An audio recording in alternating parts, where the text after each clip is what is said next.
He's really served at the AU in a certain position. Yes. And he has these downfalls and some achievements. Yes. How can he now use this digital media, or is digital media important in his campaigns that can see him win this thing, or it's just a closed door meeting and doing conversation behind the closed doors? And is digital media relevant in his campaigns? I'll say yes, and to some extent no. Raila Odinga, yes, as you said in the introduction, and I would add to audience that he served as a special envoy for infrastructure in Africa, and I think that gives him some experience, which because he said during his own announcement that he was going to vie for that position, that position enabled him to travel across the length and breadth of Africa. He visited many countries, and that he gained experience, which he thinks, and I think any reasonable person would imagine that it gives him an advantage because he knows the challenges that exist in different countries. Coming to how he could use digital media, or whether it is necessary for him to use digital media in his communication, I would say, first of all, let me say no, because he's not appealing to the popular universal suffrage. He's not going to ask for the votes of all the Africans seated from or operating from their own homes, because mass communication, political advertising would be very important if he was vying for a seat that requires universal suffrage participation. But on this occasion, maybe we'll come later on to the strategies that that would use in trying to win the seat. But just being specific about digital media and insisting on the no, yes, later I'll come to the yes. He is not going to appeal to all of us to vote for him. He does not need our Twitter. He does not need the president of Benin to be on Twitter so that he can read what he's saying. And the reason being that he can go directly to Benin if he so wants. I think we saw the shuttle diplomacy that was engaged in by our former Cabinet Secretary for Foreign Affairs, Amina, when she was seeking or vying for the same position. She did some extensive diplomacy, shuttle diplomacy. So the candidate Raila would do the same. But on the yes side... Dr. just interrupt you, Kidogo. On the digital media, we've seen the former president of the United States of America, Donald Trump. We've always been following him through media. We've seen the president of Russia during this war, actually Zelensky, exploring the digital media trying to reach out to people. And through this, he has been using techniques such as appeal to sympathy. And people have been saying, we have been suffering, people are being killed. He's even been recording himself. So can that Raila employ it in that manner and maybe win support? So that people? Now brings me to the yes part. He needs it. I said earlier, no, but now, yes, he needs it because in as much as our diplomat in Addis Ababa or our Kenyan envoy in Ghana, for instance, will reach out to the president and ask him, president of Ghana, to vote for Raila. Raila personally will also need, that president is also on Twitter, and the president is he's checking on videos on TikTok, he's checking on other social media platforms. So the Kenyan diplomat might not be so effective in persuading, but that president seated alone in his home, he might be appealed to privately by a message either from Raila directly or from his handlers, people engaged in the campaign, and that brings to the further importance of digital communication. So it's still needed. The Kenyan media, and even the Kenyan politicians, even the president himself, Dr.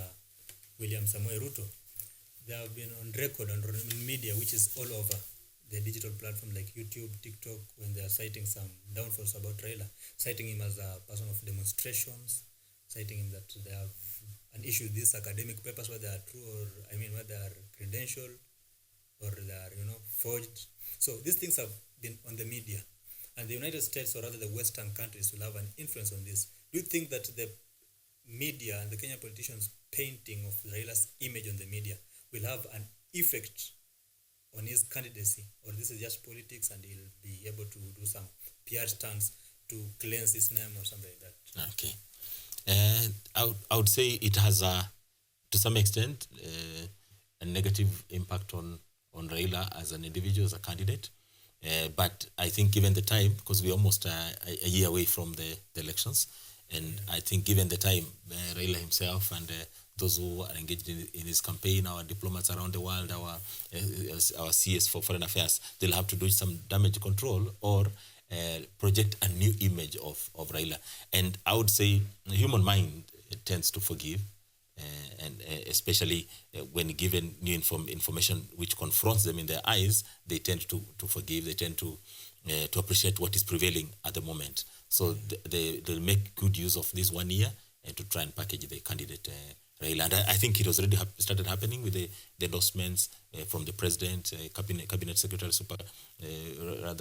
chief cabinet secretary Musalia Mudavadi, who was gone to vouch for him from Addis Ababa. So it's already happening, and being in good stead with the government of the day, then it shows that he has started a new chapter. I think with President Ruto nominating or endorsing him, and even government nominating him, then it shows that he's already found a good grounding on which he can catapult into the African Union position. Yeah, imaging. We've talked about the president supporting him. We've seen some images. So we want to talk about the power of an image to create a narrative. We've seen Raila Odinga taking an image with Yoweri Kaguta Museveni together with the president of Kenya. He's also taken with the Nigerian president an image. And all this were about citing him to, going for this position and seeking endorsement from them. Do you think, Mwalimu, this image still holds power, like taking photos with these people and trying to show? Another thing is that in Africa we have some leaders like Julius Malema. We of course know who Malema is and his stance, and of course there is a certain perception about him. What if Raila Odinga could take an image with somebody like Malema and take an image with somebody like maybe Rwandan president, who seems to be calm, and wants his things to be focused and doing things in a diplomatic way? Do you think it can change the perception when he follows this side and follows Pan-Africanist and rather revolutionist fighters like that? Good. I think he started from an unfamiliar ground, and that image of Raila, President Ruto, with the president of Uganda in the same place, I think the rural home of President Museveni. It was an unfamiliar ground. I say so because many observers would say that Raila and Museveni don't meet eye to eye. It looked like they were sworn enemies to some extent, or protagonists, antagonists in a movie show. But that picture alone has opened I think a gateway, a floodgate of endorsements from unfamiliar quarters, and now he's moving on, building on that, because as a much a shocker it came to us, it became a reality, and getting the first endorsement from Ruto, who was already his opponent, and then from Museveni. So the other territories, I think, would be grounds that he can conquer easily, and then he's building on it. He's going to, I think, Zimbabwe. You've seen an endorsement from President Emmerson Mnangagwa, the president of Zimbabwe. I think it will not be a problem for the president of South Africa, because the perception has is that they're good friends. Some people even say they were partners in business. The president of South Africa, and I think that will win over many people. And now from Julius Malema's side, if he takes that, will the Western countries, because we know they'll have a hand in this, will they try to come and adulterate it? Because Raila is also a Pan-Africanist, he's been saying that, champion for African issues. Yes. Do you think that can, cause some form of maybe repellent from, and people trying to bring him down to make sure that he doesn't clean that seat? Okay. And Mwalimu, from Raila that and have read, with his PR and his image and how you understand him, if he clinches on this seat, what do you expect from Raila? Okay. I think there are two questions in one there.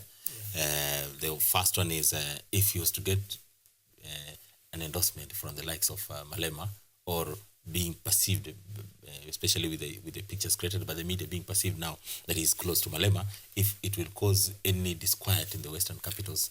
I don't think as much, because Malema is in his rhetoric. I don't think at the moment he's a big threat to the relationship between Africa and the Western countries. Any endorsement from any quarter, I think for Raila right now, especially from Africa, I think it will do him good. You need that single voice, every single voice, and not people opposing you. So if Malema was to add it to the endorsement, well and good. I don't think it will cause friction. With the fightings that Julius Malema might be seen as somebody who is going to bring havoc, so that under the water they may just try to cut him, because they know the unification of Africa, it will also maybe try to expose. There is 0 nothing about that? He will. The perception on his image. For example, right now, if I see him Yes. with Julius Malema endorsing him, of course we will know that this man is coming there to mean business, to fight, certain race, to put some things in order. Okay. Don't you think that Julius Malema's endorsement? I think like in a football match, you don't have the luxury of choosing who is cheering you in the stands. Yeah. So if someone is cheering you in the stands, I don't think Raila and his handlers will be going to South Africa to look for Malema specifically. But if Malema stood up in a podium somewhere, he's addressing the way he normally does in his TED Talks or addressing his political party in South Africa and mentions Raila, I don't think it will be a negative endorsement. It will just be like any other cheer, which might be drowned by other endorsements from elsewhere because the journey has just begun. Yeah. So it will just be one of the noises that will not stop Raila from making a forward progress. Yeah. And Malim, now about investigative journalism. Is investigative journalism playing part among these contestants who are going there?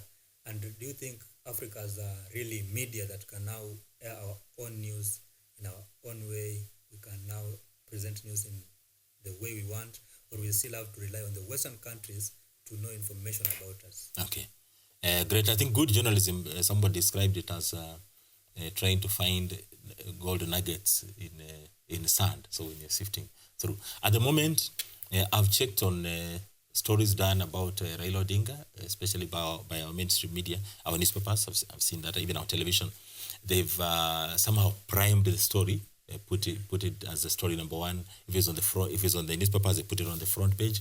Even if it's in the inner pages, they've given it much space on the newspapers. So that is something in agenda setting we call priming. Okay. So the story has been primed very well. I've also checked on the story on how, just one or two stories from a newspaper online from Africa, I think it's called African News, how they told the story of the endorsement by the Somali government of, I think she's called Fauzia, the lady who is going to be the opponent, who is the opponent of Raila. Yeah.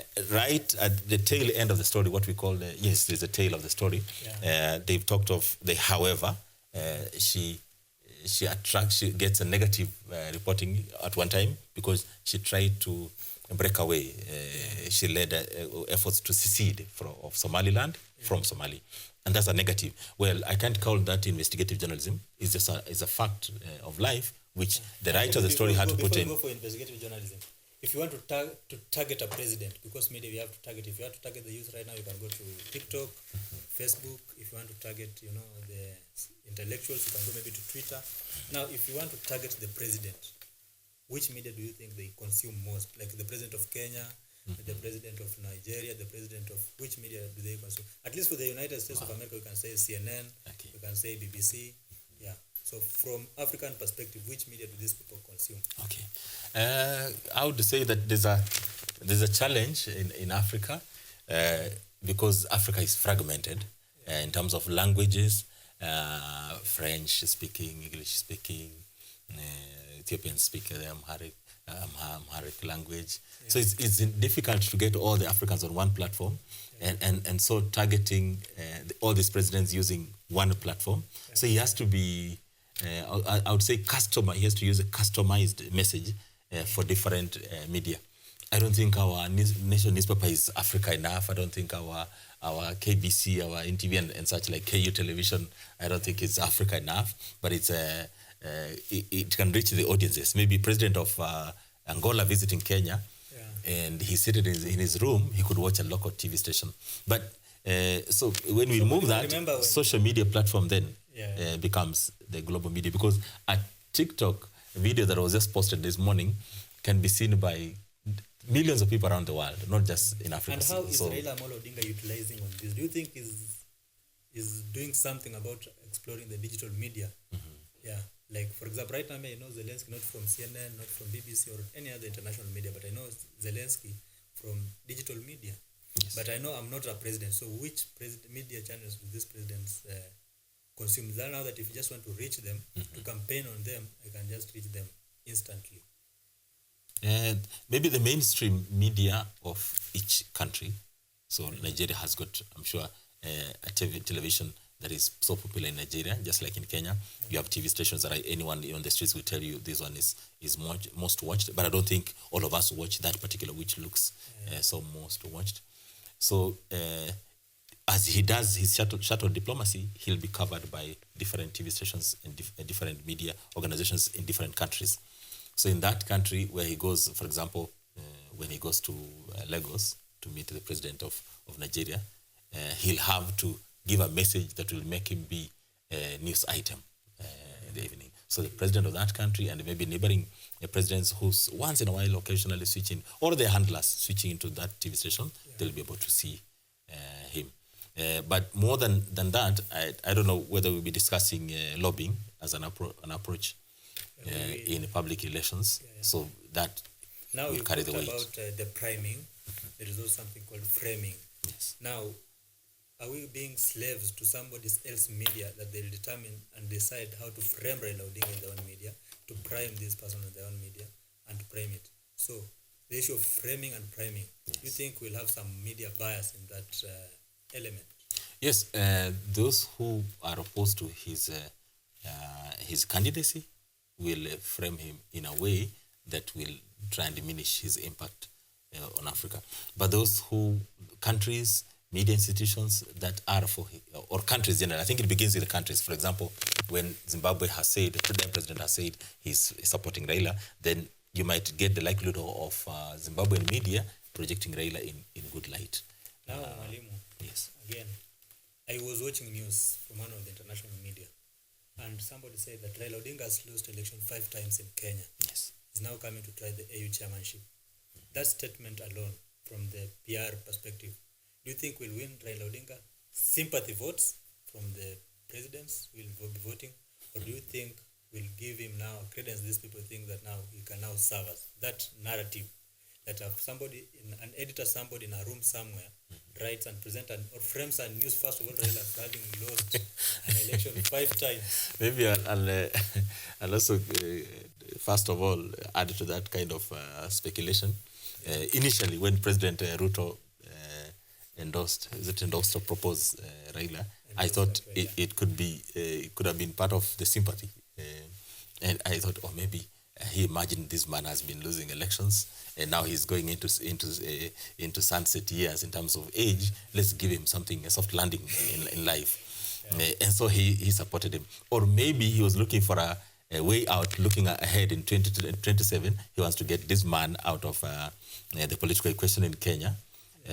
So the sympathy part, I think it's as a human being. Be more heavier, the sympathy or this person, if he has been rejected in his motherland. Okay. Why should we give in Kenya, looking at it as a Kenyan, the sympathy part is maybe 50-50, because the 2027 we still have to contend with it, isn't it? 2027 election, we still have to contend with it. So the president would have killed 2 birds with one stone. Yes, given something to Raila to fall back to as part of his retirement, and also minimize the political noise, because minus Raila, maybe we'll talk about the impact, minus Raila in the political field in Kenya, then the rest will just have no big impact, especially as a threat in terms of... Who will likely replace Raila after Raila has gone to the... we'll talk about that, I think. Then, so once we just exhaust this point, that now the sympathy part spreading to the rest of African countries. There are some African presidents who have competed several, I think more than 2-3 times the elections, but eventually have won on the 4th attempt. Ghana president is a good example. He did that. Did they vote for him because of sympathy, or eventually he discovered the trick that enabled him to win? So sympathy is in every human being.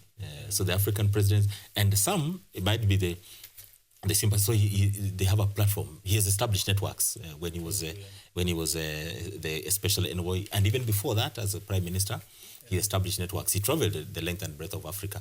So he has built friendships, and those friends now have an opportunity to demonstrate to him that they're indeed friends. Is there friendship in politics? Yes.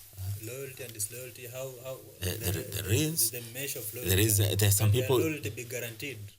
Not guaranteed, but used at a particular time for special needs. Now, an African president might not have so much to lose, because the African Union Commission, does not interfere in the internal affairs of African countries.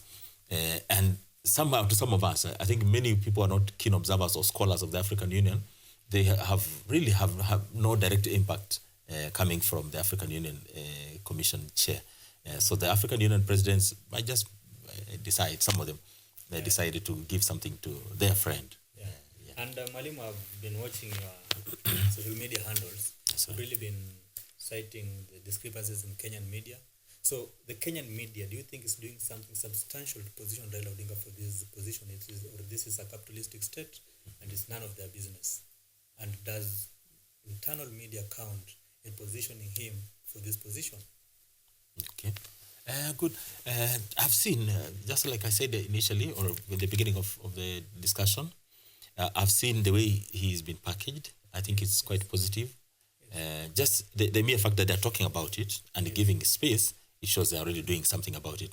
Maybe when you read in the details and the negative issues coming up. For example, I've not seen any of our radio stations or TV stations or in our newspapers when they're bringing up the issue of maybe fake papers and such like negative baggage that comes, or being involved in the 1982 coup and such like things. I've not seen that in our newspapers. So they are packaging him, I would say, confidently, in a positive way.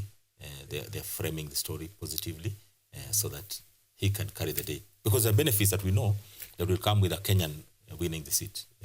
The benefits, for example, he's the one who is the chief executive of the African Union.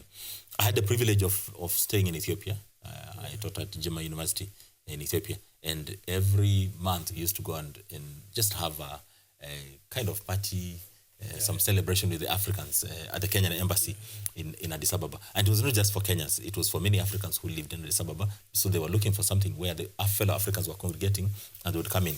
And I would tell you that the person who was the CEO of the African Union somehow determined who, or the majority of the people who were employed at the African Union in Ethiopia. So I think quietly we would say that. We don't want to clap and yap about that globally, but we whisper among ourselves that if he gets the seat, who knows? A few Kenyans, one or two, would get some recommendations or clinch a job at the African Union. So with that knowledge, why would you want to sabotage your very own? Very, very true, Mwalimu. And now with Raila Odinga goes for this, is there some developments you're going to get directly from him being on that position as Kenya, like benefiting like firsthand? Okay. Another thing, the East Africa is now bringing a narrative that we now need a leader from the East Africa. Is this just a political narrative, or is this a true thing that really is on the ground and we really need it? Okay, I'll start with the latter. It's not just a political narrative that an East African is, or rather East Africa is thinking that this is our time to produce. Because I was going through the list of the former African Union leaders, and I saw three of them came from West Africa. There's someone, Jinping came from Gabon. The one who enabled us to move from transition from Organization of African Union to African Union came from Cote d'Ivoire. There's been a Malian, the current one, Moussa Faki, is from Chad. So West Africa, except one who came from South Africa, Nzasoza, someone, Zuma. Yeah, the big name there, yes. She came from South Africa. Now she only served for one term. So it's not just an East Africa being crybabies that we need this thing. The step has been actualized. I think it was announced to us by Chief Cabinet Secretary Musalia Mudavadi that I think it was in Addis Ababa, that the regulations were changed to make it sure that it is time for East Africa